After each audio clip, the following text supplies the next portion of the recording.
It's an early Sunday morning in Veterans Park, Otisville, upstate New York.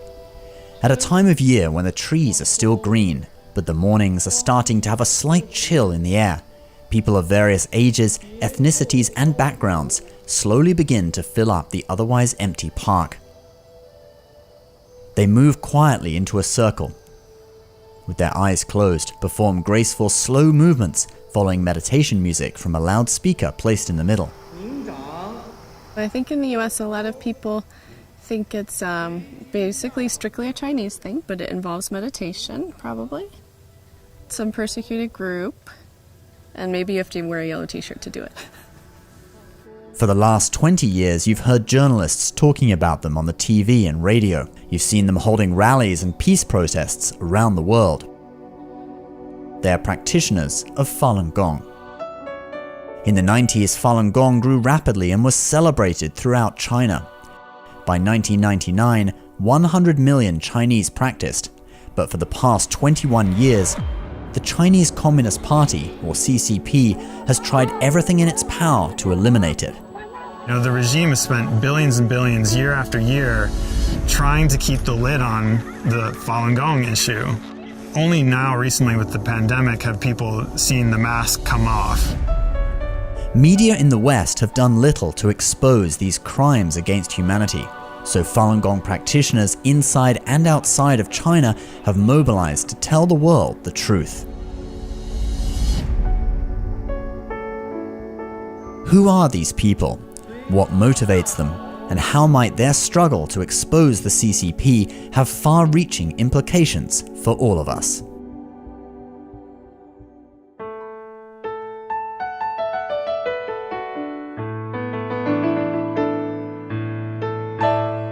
One day when I was in the bookstore, in the Chinese history section, I came across the book Falun Gong, which had been kind of miscategorized and put in the wrong place.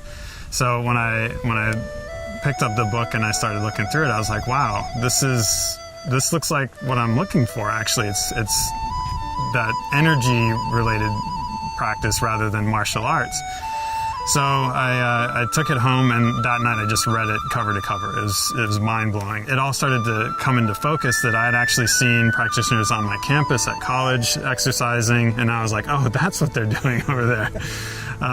So then the next day I went out and met up with them, and they taught me the exercises. I was doing the third exercise where you bring your hands past your eyes, and my eyes were closed, but when I did this, there's like a really bright light every time my hands went past my eyes, and I was shocked. My heart started pounding really quick. I was like, this is real. Like the energy is actually real. I mean, I had done a lot of meditation in my life, but after this, I never felt lighter in my entire life. The experience it's almost hard to describe, but I felt like I was floating.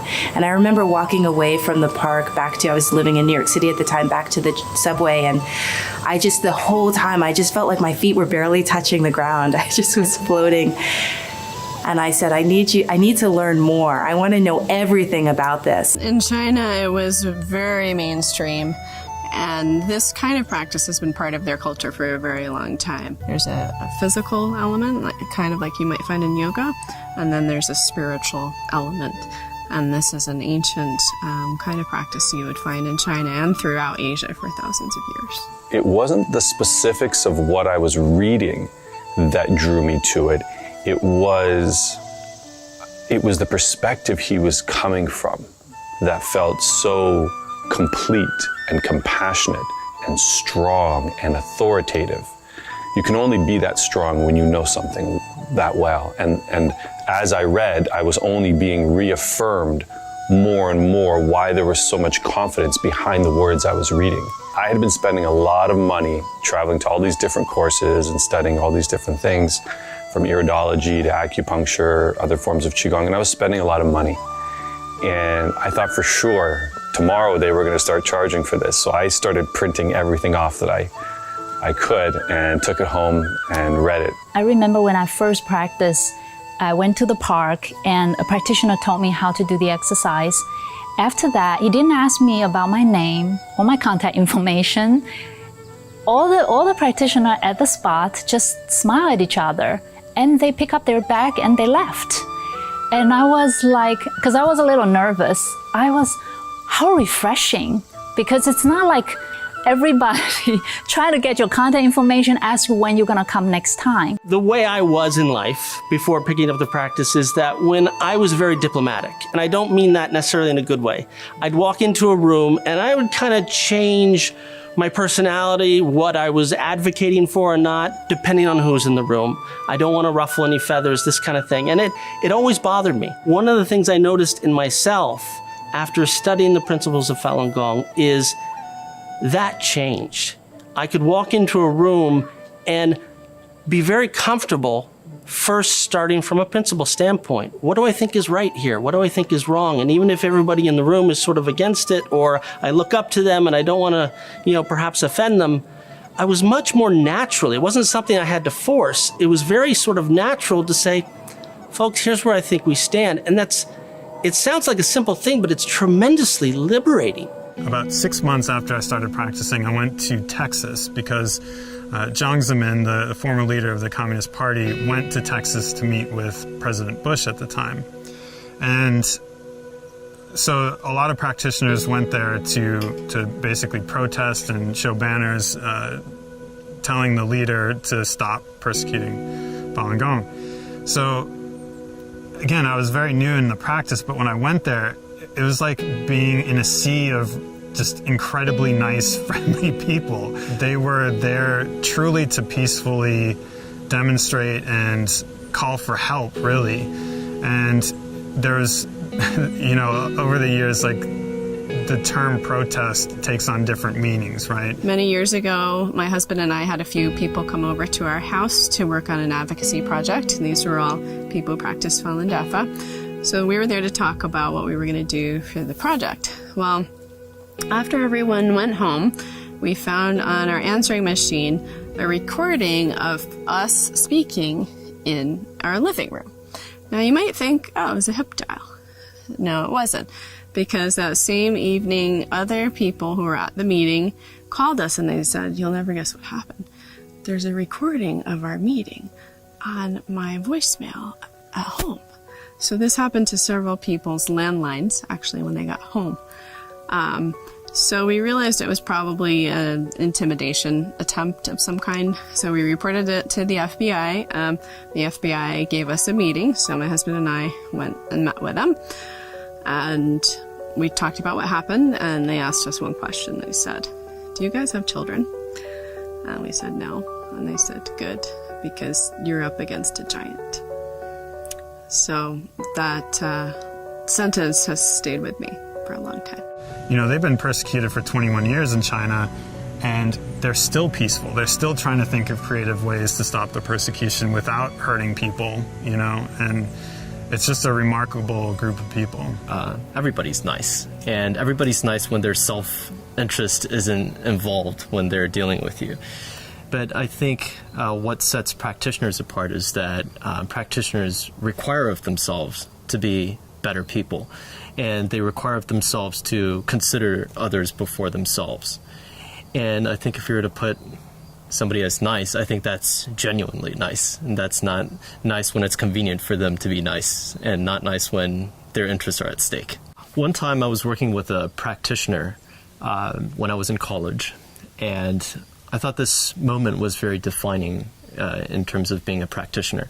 I woke up late in an activity that we were doing together, and I was supposed to deliver some audio equipment for the practitioner.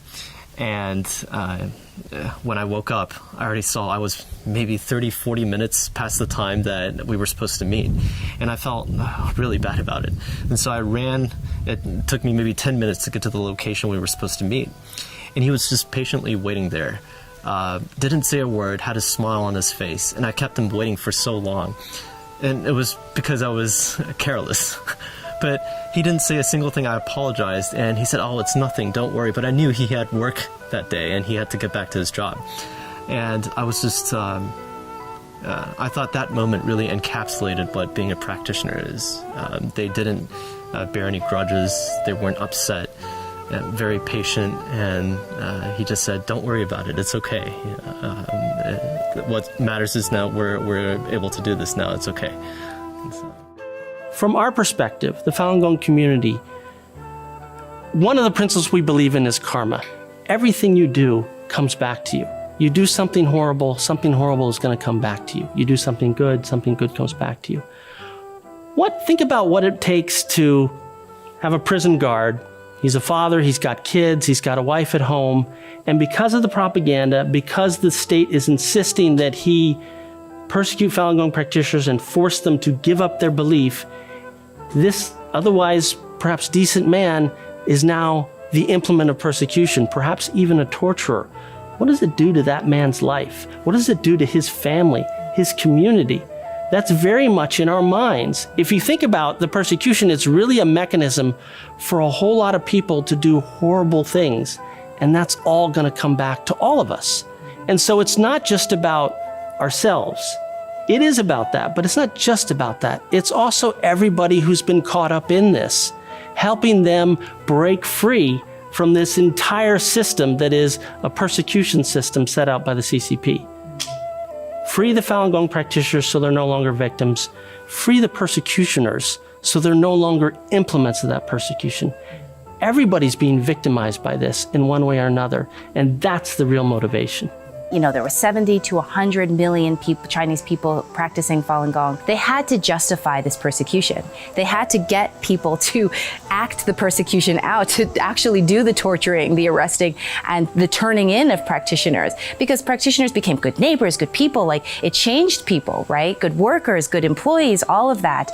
And so they had to figure out how to make this persecution actually happen. And so they used their state-run media to defame the reputation of Falun Gong practitioners. And so they created a lot of propaganda against Falun Gong that people had to listen to through the radios, through the TVs, through everything, on the subway, on the trains, day in and day out, so that they could justify arresting and taking in busloads of people every single day in major cities in front of everybody. The practitioners, for years, they were trying to reach the media, but because the first thing that came out of China in 1999 was the propaganda, and it came out in force.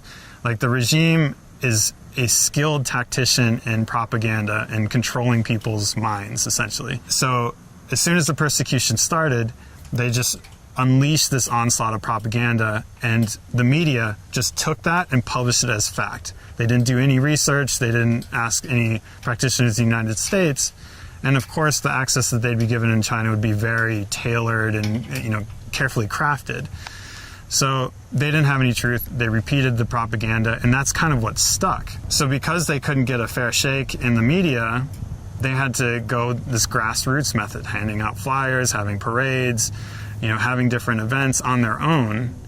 And then, in times where it's people don't quite get it, they'll just look at the group from afar and be like, oh, there's a bunch of people wearing gold and yellow. What are they doing over there? Or a lot of them are from China. They don't speak English, so they're having these rallies in Chinese. So it's hard for people to connect and relate to those things. So a lot of times the first impression is kind of what sticks with you. I'm very lucky because I speak Chinese fluently. So I have many opportunities to come across people from China at work. And I always try to clarify the truth to them about Falun Dafa, because I found that almost always a lot of Chinese people had misunderstanding about Falun Gong. The fact that we're a bunch of grassroots people and we're up against a communist foreign state using pretty much every tool in its apparatus to attack us meant that it's been very difficult these 20 years to get people to be clear, first of all, on what Falun Gong is, and second of all, to be clear on what's happening to them in China, because obviously the Communist Party doesn't let people into China. They're not going to let people there's no transparency into their prison system or there's a judicial system or the police. And so what they're doing is very, very veiled. And so it's been up to us, and it's also very heroically been up to the practitioners inside China who have been the ones who are literally going door to door in every single town, village, and city across China to explain to people what's really happening to Falun Gong. Practitioners' continued commitment to nonviolence and to love their persecutors is incredible. I mean, what everyone has been through, the amount of torture people I know have been through. It's a tremendous risk inside China when Falun Gong practitioners go out and try and explain what's happening to them. But I think the point of view is that that's the most effective and really the only thing they can do. The Chinese Communist Party controls completely the media, the government, the judicial system, the police. But if enough people come to realize what Falun Gong is really about and what the persecution is really about, at some point they'd stop doing it. And that's exactly what's been happening. This is, I think, one of the real sort of small miracles that's inside China, is that you're starting to see in the last several years, there are little villages or towns where the policeman in charge is like, you know what, I'm not doing this anymore. Because for the last decade, he's been having practitioners that are in his town come up and explain to him, hey, this is what Falun Gong is about. Hey, do you know what they're doing in the prison down the street? Do you know who's torturing this person? You know, this person lost her son, this person lost their whole family. At some point, that reaches the human heart. As we know, communism was kind of an import into China. It's not part of Chinese culture, but unfortunately, that's the ruling party right now. And they don't allow faith, in many respects, but traditional Chinese culture involved a lot of faith elements. So it's helpful, not to view Chinese people or China negatively, and to remember that it was once a very glorious culture and civilization. And on some level, a lot of people still have that in them somewhere. But because of the regime that they have been under, they've been through a lot. It's helpful to be compassionate toward them as well, because they've been through a tremendous amount. Falun Gong is tremendously good for the world for a number of reasons. One is, if everybody tries to become a better person, your community gets better, your society gets better. It has this huge domino effect of where everything improves together. I believe it's important for people to know the truth of Falun Dafa because the free world is at stake. I think if you look at what practitioners are going through as a microcosm of what the entire world is experiencing right now, then it's critically important for people to understand what practitioners went through in the persecution of the last 20-something years and what the whole world would face if they're not careful and if they don't learn from the experiences that practitioners went through in the last 20-something years.